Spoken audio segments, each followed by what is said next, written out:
Shalom Oubracha les filles, j'espère que vous allez bien. Alors, écoutez, j'ai eu l'intention, et j'ai toujours l'intention bien sûr, eh bien, d'étudier les recommandations de la Torah et de nos sages pour mériter une longue vie.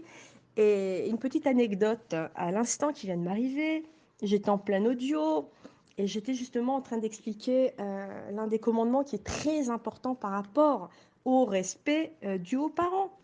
Oui. Et voilà que ma maman m'appelle et là, je ne savais pas quoi faire et j'ai dû interrompre l'audio pour répondre à ma maman. Voilà. Et je lui ai dit, écoute, j'étais en plein audio, tu m'as coupé, mais j'ai préféré t'honorer plutôt que de continuer, donc je recommencerai. Bezrat Hashem. Voilà, donc ça c'était juste pour vous dire combien c'est important d'honorer nos parents. Eh bien, tant qu'on les a, Bezrat Hashem, en bonne santé, qu'on leur souhaite le meilleur, et ainsi on méritera une longue vie. Voilà, nous-mêmes en bonne santé et d'être aussi respectés de nos enfants. Et voilà, donc j'ai décidé ce matin eh bien, d'étudier avec vous au sujet de la longévité le Ma'an Yirbu Yemechem, qui sont des recommandations donc, qui ne sont pas tirées de moi bien sûr, mais de la Torah et de nos sages pour mériter une longue vie. Et ce sont donc des lois que nous allons citer les plus courantes chaque jour dans un petit audio qui sont donc tirées en fait du Shulchan Arour bien sûr. Alors on y va. Euh, alors on y va avec le respect, bien sûr, le respect dû aux parents et aux sages également, et on considérera aussi notre prochain. Voilà. Donc là on démarre comment? Eh bien, on va se renforcer par rapport à honorer nos parents, parce que c'est facile d'étudier chaque jour, de recevoir des cours, mais est-ce qu'on applique? Alors venez, on va se renforcer, on va rentrer dans le vif du sujet, et toutes ensemble bien sûr, parce que j'imagine qu'on en a toutes besoin. Alors, on démarre. Alors, honore ton père et ta mère. Pourquoi? Eh bien, afin que tes jours se prolongent sur la terre, qu'Akadosh Baruch Hu, eh bien, ton Dieu t'accorde. Premièrement, alors, il faut respecter scrupuleusement le commandement d'honorer et craindre son père et sa mère, car la Torah compare ce précepte à celui d'honorer et de craindre Akadosh Baruch Hu. D'accord? Trois associés participent à la formation, eh bien, de l'être humain. Il y a Dieu, son père et sa mère. D'accord? Lorsque nous respectons nos parents, eh bien, Kadosh Baruch Hu nous dit, je vous en tiens compte comme si je résidais parmi vous et que vous m'honorerez. Et le deuxième, c'est le mérite de respecter ses parents. Eh bien, il est récompensé par la longévité en ce monde et par la jouissance du monde éternel.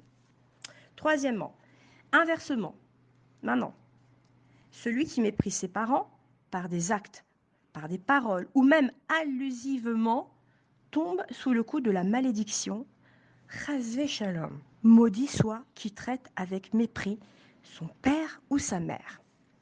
Quatrièmement, les honorer consiste à s'occuper de tous leurs besoins, leur donner à manger et à boire, les habiller, les accompagner, les consoler dans leur vieillesse, les servir en tout ce qui peut leur faire plaisir.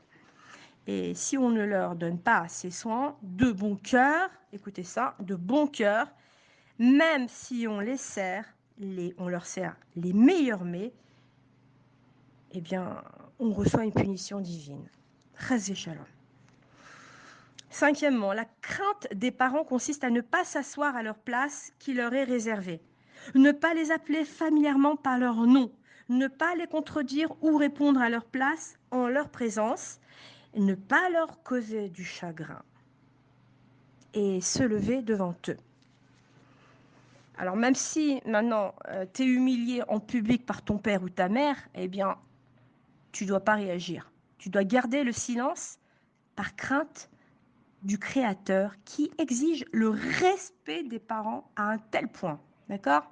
Sixièmement, aussi bien le fils que la fille, eh bien, ont l'obligation d'honorer et de craindre le père et la mère. Néanmoins, la fille mariée, du fait qu'elle est soumise à son mari, eh bien, elle est dispensée d'honorer ses parents, mais si le mari y consent, alors elle prêtera tous les soins qu'elle pourra pour honorer ses parents.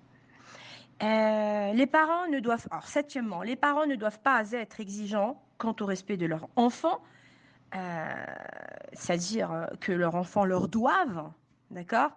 Pourquoi? Afin de ne pas les amener à pécher. Même s'ils, même ils, en fait, on sait qu'un de nos enfants, eh bien, il n'est pas trop, eh bien, il a du mal à respecter, à nous respecter.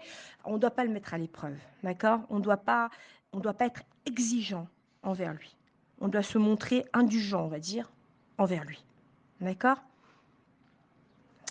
Huitièmement, le fils ne doit pas obéir à ses parents, bien sûr, si les parents lui demandent de transgresser l'un des préceptes de la Torah. Ça va de soi, n'est-ce pas? Par exemple,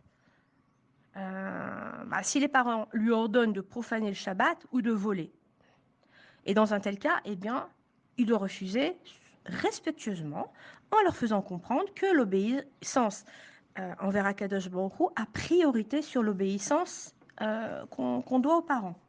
Neuvièmement, si on voit son père transgresser un des préceptes de la Torah, eh bien, on ne doit pas se permettre de lui reprocher sa conduite ou d'attirer directement son attention sur la faute qu'il a commise, mais lui faire indirectement comprendre son péché en lui précisant ce qui est écrit dans la Torah à ce sujet. Dixièmement, l'étude de la Torah prévaut au respect dû aux parents.